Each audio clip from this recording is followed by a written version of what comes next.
amwenda gekuba omuno kadigino nakutyaimemu afunvuwe kobayise bantu gabula nadyo kowokuna tudoge baba atereire gabula atereire musoge atereire ali mwalamula atereire tuduge baba atereire ali mu ntebe ye uyo baba uyo iseife uyo baba uyo iseife sasoka banange mwebala okusaba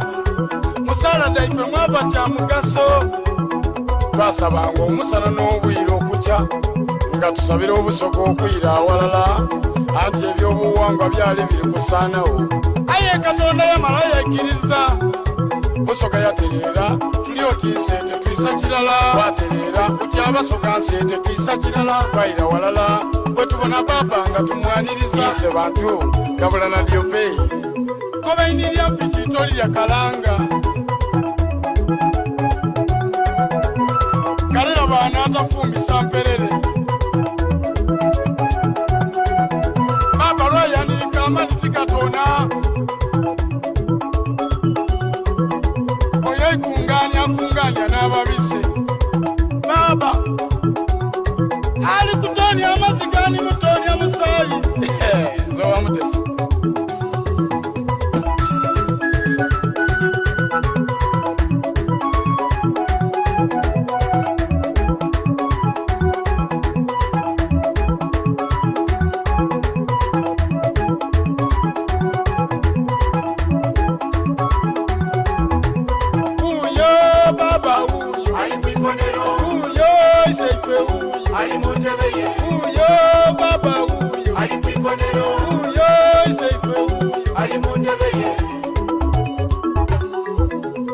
akamwenu kababa na kampaire ko kumatama niwe mbatinize nimbone ekifaananyi kyenterera era butintereire ndiye baba mumpe mpanda neifumo niine wano ku muti ndikulinda oyo anaagema kulata waife nakumwamira eifumo ebyenda bimweyuwe mutyabula empuli obweni bubwikoke amakadaga gemaanoti gema ndeeta ensumulu bwena abatebuze nje mu kibali mufunte bwatoli eriiso lituumemu nani anaagema kwise bantu bwendowooza eriina ly'olwisi mwenamu eriina linvugira bulungi oti musokolome uyo baba uyo iseife uyo baba uyo iseife musibe nkine muncamwike kalabada ncamwike ncamwike kulwa iseife ncamwike musibe nkine muncamwike kalabada ncamwike ncamwike kulwa iseife ncamwike tudoge yani kine kulwalaka leka mbibye tudoge yani nje kulwalaka leka ntuke tudoge yani mwaire kulwalaka leka nwemu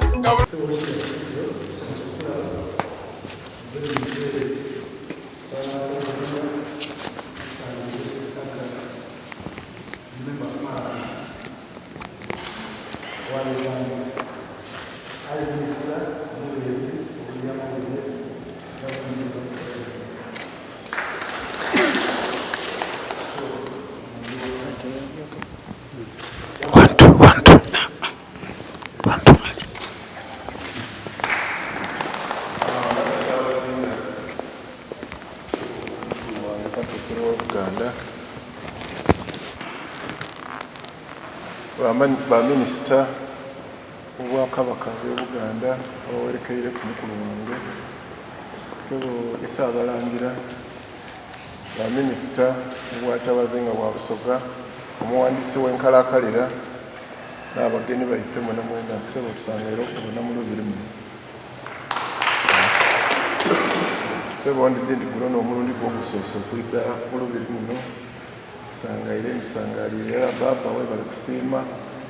katuukire weyawandiika ebbaluwa nagikuweereza wantu olunaku webale nnyo webalire irala Ssebo Katuukiro w'e Buganda tukwenda okwebaza olw'otukuumira kabaka waife abaandiko ife tubeena e Busoga aye tuwangaalira ku ettaka lye. Tulikwenda okumwebaza ino okutukuuma nga ife Abasoga ate yale baatuboola era emirundi mingi bulenje e Buganda ndagaana Abasoga bangi nga bakola emirimu gya kabaka era tubeenumirizaamu ino nga banaife aba Cheap Hardware, banaife ba Lubuka Plastics, bona bana bali eyo balikola omulimu omulungi na Baba Kyabazinga era buli lwembaayo tulaina okwebaza mukulu wange ono olw'okutubeererawo era Baba Kyabazinga nenda okuloopera mu bantu mu Uganda afuna appointment mu ofiisi eno ku ssaawa ly'enda nenzi era tulikwenda okwebaza ssebo bwe twali tuli kuigulawo nga twakatandikira irala waida watusomesaamu oba mwijjukira kyabasomesa watusomesa ku the seasons. You remember? The seasons. I still remember. Era tukwenda okwebaza ino olw'omulimu gw'okoze mu Buganda. Banaife abayamba ku Katuukiro mwebale, abankubaza Mbogo mwebale okwenda Obuganda, mwebale eno mwebalire irala, aba Youth Council Buganda mwebalire irala. Kuba bana buli wetubanga tujja buwangwa tuzirawo. Tukwenda okwebaza okulwanisa obuwangwa kuutaawo. Era nze nga Katuukiro wa Busoga lata duzi nali ku mukolo nawaka nti nakuwayako ku Kyabazinga tutereeze ensonga dino kuba olwisi ntera obona abantu abeera wakati nze ndi Wankima wakati nze ndi Wankembo ate wali mutawaana nali kukwanula okundya nti was so in the future we need to have further collaboration okutereeza ebyo ebyokubyana ebisoba era se bwe tukuwulira ino ng'oli kwogera ku byokwandula tutoola amalala ku mikolo gino egyaife egy'obuwangwa nga bitirire ino enaku zino bifuuse bivulu aye buli lwoyogera eyo ebusuga tubulira sebo era twena twafa webalekeza baba webalekekeriza kuwaya kuno mukulu wange Ssebo Katuukiro eno n'obwireko oyogereku saawa eno olikwogera eri Obusoga eri Obuganda n'ensi yona yona mu maiso ga Kyabazinga gawulana by'okuwooko na Baba funvuwa ofuge Obusoga buno obufulu bufe naire mukeneta kaafa nga ebakoba abaana buno olw'obusense mukulu wange buno nobwire oddakosa olulimi ng'osinga okusanukiramu Baba ndowooza oikiriza Baba ise bantu Kyabazinga muganda wange Katikkiro Saabalangira baminisita bannange bwe twayise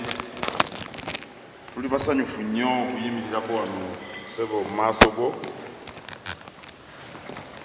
wano mu lubiri olw'eyigenge nga tuzze okulaba abavubuka abasoma emisomo egy'enjawulo mu matendekero ag'owaggulu mu buvanjuba bwa Uganda. Naye bwe twali tuteekateeka nagamba bannange tusooke tweyanjule Kyabazinga tawulira nti no tuli mu nsi ye tutabaala nga tamanyi ebigenda mu maaso. Eky'omukisa bwe twawandika ebbaluwa ne batuwa olunaku olwaleero era tusanyuse nnyo Ssebo ise bantu okusangawo wano.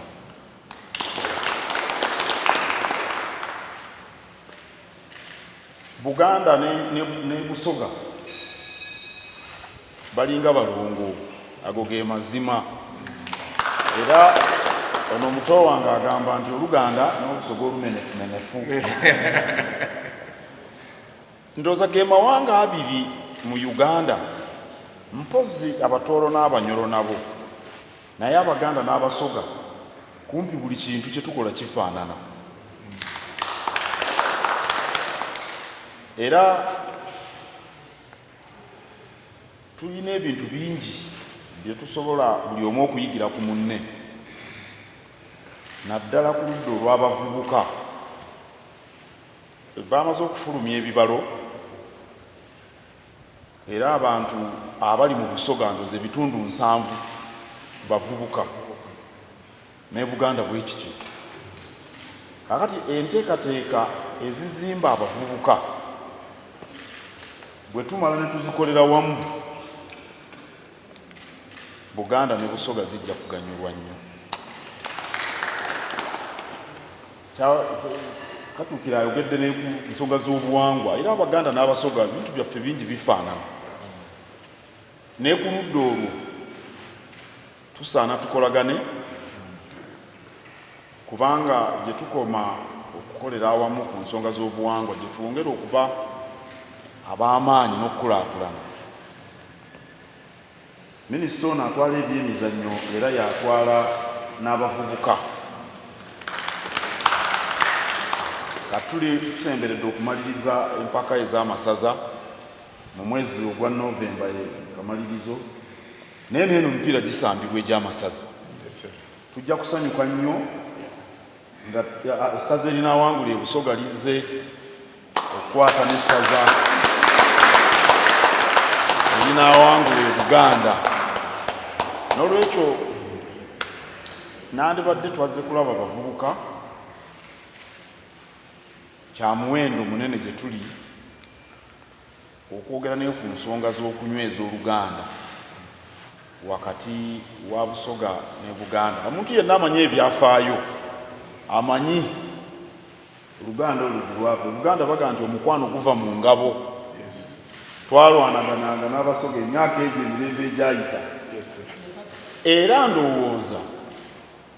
we wava ebingi ebifaanana. N'olwekyo kya mukisa munene bwe tusanga ise bantu Kyabazinga ng'ali wano,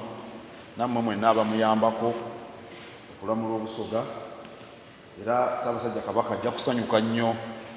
olw'enteekateeka eno, era abadde agimanyi. Naye kaakati okumugamba nti nno twayaniriziddwa mu mbeera eno kijja kwongera okumusanyusa. Baba tukwebaza okutuwa ekyemisana ekirungi. Mbadde Amaganda bo tunabaako envuluga ebaddeko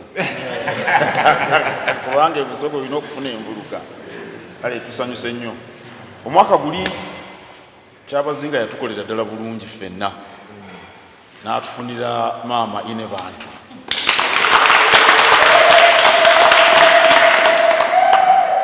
Baba tukukulisa, era bwe ine bantu tubaagaliza obulamu obulungi ate obw'essanyu. Essanyu twaliraba yonna mu Busoga, naye naffe twali basanyufu nga bwe tugambye nti tuli Katona Waswa. Kaakati ekifo eno naffe eri kitusanyusa, kale n'olwekyo naffe twasanyuka nnyo, era maama ine bantu twamwaniriza nnyo nnyo nnyini ddala. Nze nyina wano abakulu simanyi ngeri gye babawabirabo, naye nyina wano ebitabo bino byensaba ise bantu asiime nga ekirabo ekyokubakulisa obufumbe. Ebitabo nze nabiwandiika ekimiwakankresipetera Uganda 7 kubanga baba ise bantu muntu muyivu nnyo. Kyemmanyi ebitabo bino ayinza okusangamu obulayini kamu bubiri ne bumusanyusa.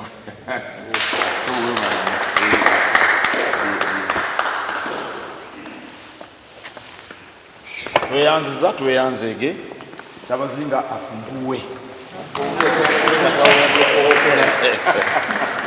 Baba Kyabazinga funvuwa ofuga Obusoga buno. Lata saba ondikirize mukulu wange kyayogeireku otulagire tukitemu nkola nti isaza erinasinga wano tutambule tujje ku Buganda omwaka gule banayide eno tutandike ekintu ekyo. Baba wona abo ndagire ndatandikira wono mukulu ebalaza Abasoga bakinsaba nnyo aye nga nsoose kukirinda ku Katonda nakindeeteire mukulu wange yakikusabira babagana oyanirize mukulu wange Muluya ndatwala omukisa guno bananga abavuire Buganda baminisita nina bangi n'abalangira bali 10 ng'otwoyireku omulangira ati mu ntebe y'obwatabazinga ayo olwaleero mbalagde isa abalangira wa Busoga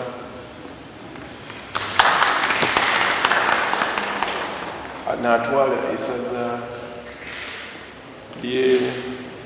ly'Ebugweri eva abayisemena bemuwulira abangi ennyo oyoni mukama wange muto wange yes ono Yudaya babirye lwakubya ati Nangobi Yudaya babirye n'atwala ofisi y'obwakyabazinga 7 oyo wala tawe nize namutoolayo namuleeta mu maka gange wamutoola. I am not being nepotic but naabo abantu toyinza kutola kyabazinga n'omutaako omuntu gw'otesiga iwe omutaako omuntu ng'obwoyigo kaidaawo sebo w'ekitiibwa Mukembo n'atwala ebyabavubuka era nsuubira nti ebiriwo byonna byonna obiiki era obirimu eryo iteeka toleka katuukira okuba muno ng'ali mu byabavubuka ng'oziramu buli waali baawo ng'omuntu era atwala abavubuka omale ompe report niyanziza kambalage MP wange ate nga era minisita wange n'atwala Northern Division ni MP wange emukala gyenambaire gyawagira ife wano mu Busoga ebyo byaibe ole niwafuuka MP titumutola ku bukulu kutola kwa mwena abutoire oba nga ali bigaita kale ife tuyikiriza ife tulingo yabuwangwa n'abali bali ewo oli eno kolanga bwe twebisa oyo no wekitiibwa Nasabu Nantale aba nsubira Nasabu Nantale akuwaire ku report yabaire ku noni twabaire ku tutyo twena ayagala kwida akuwaire ebyabaire kutita kubijamu na isoka ye Dubai kwekira irala pegano mukulu wangole retired head teacher music teacher one of the best on the continent nawandika nina byama Busoga bamweta nabyama nakuuma ebyama byonna ebigema ku Bwakyabazinga ni kabineti ya Busoga eriyo kwentandwire BBS mwebale nnyo mwebale kututa waigulu ife tukobantu tukwana kutwala Bwakyabazinga mu buntongi era tugoberera eno nediriwa obakulu baife Buganda sebo Bwakyabazinga gana oyogere kwali abantu bano era nikwenda okwebaza mukulu wange baba wanaava wano ng'amaze okola ebibye ayida abaakwe wange nenza okulopera naikiriza okwidda okunkyalira ku maka gange nze ninzaani baba webale kumva bukulu buno nze nakukyaza akatuukiro wa bukulu ayi baba omuboneranga irala banange musembeze wale obudooka oli bwaimu abali kola wano abamawulire omulina recorders musembeze wale Bwakyabazinga takangula kuidoboozi mwena n'amaweiso mugaigule gabenda Bwakyabazinga kuvugera kusozi n'okuganda ni Uganda katuukibwa Dr. Joseph Valansekere katuukiro wa Buganda ekitiibwa Charles Peter Mayiga ba ministers ab'endawulo mbitibwa byemu okuva e Buganda baniriza ba ministers oluyi luno okuva mu Bwakyabazinga bwa Busoga na buli muntu mu kitiibwa kye musangaire okuva bonna olunaku olwaleero lwa byafaayo ino mu Busoga kubanga tukyaziiza Katikkiro wa Buganda obutongole nga idye okuwayamu ku niife.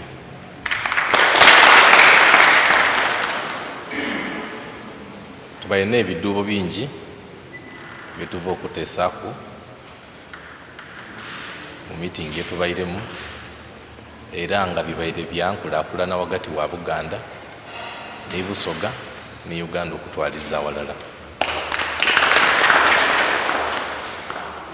Ntwala omukisa guno okwebaza Katikkiro wa Buganda ne ttiimu yonna yonna olw'emirimu egy'enjawulo gye bakoleera Obuganda ne Uganda okutwaliza awalala. Nayongera okubeebaza okuba nti omukwano guli wagati wa Busoga ne Buganda bagongeiremu amaani gubairewo era tugire nga tugongeramu amaani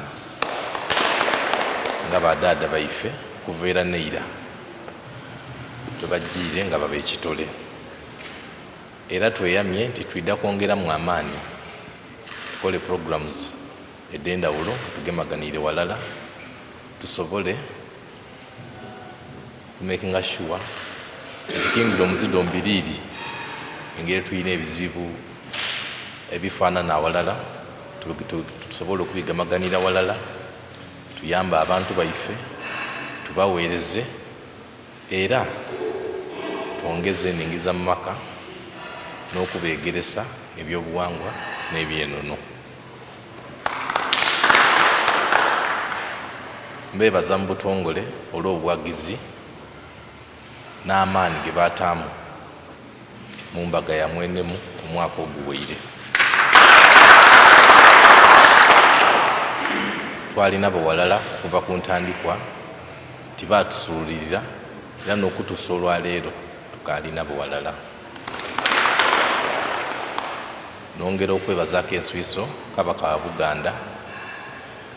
olw'omukwano oguli wagati we n'Obusoga ninze kubanga ebiseera ebisinga agiire ngampa amagezi engeri yali nti abaire emyaka mingi okunsingako kwegamba Oluganda olutulimu lwabanga lwa waigulu era nga tutambuza tutya emirimu era twongera okusaba Kibumba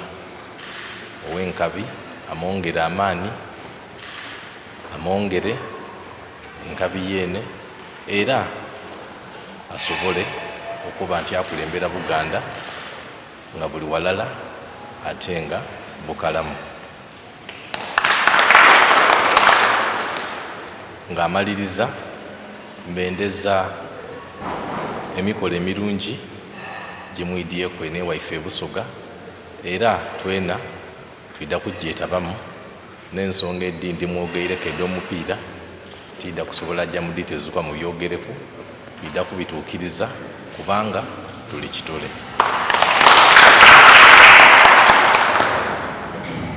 Mwebale kwidda tubonaku era tubendeza kutambula obukala mu Busoga muno era nga bwe mugiddi nti it is one of the tourism hubs mulambuleku n'ebitundu ebindi ebyobulambuzi mwongere okutegeera Busoga mwefaanana. Busoga okwisanya n'amaanyi.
Embassy, I didn't.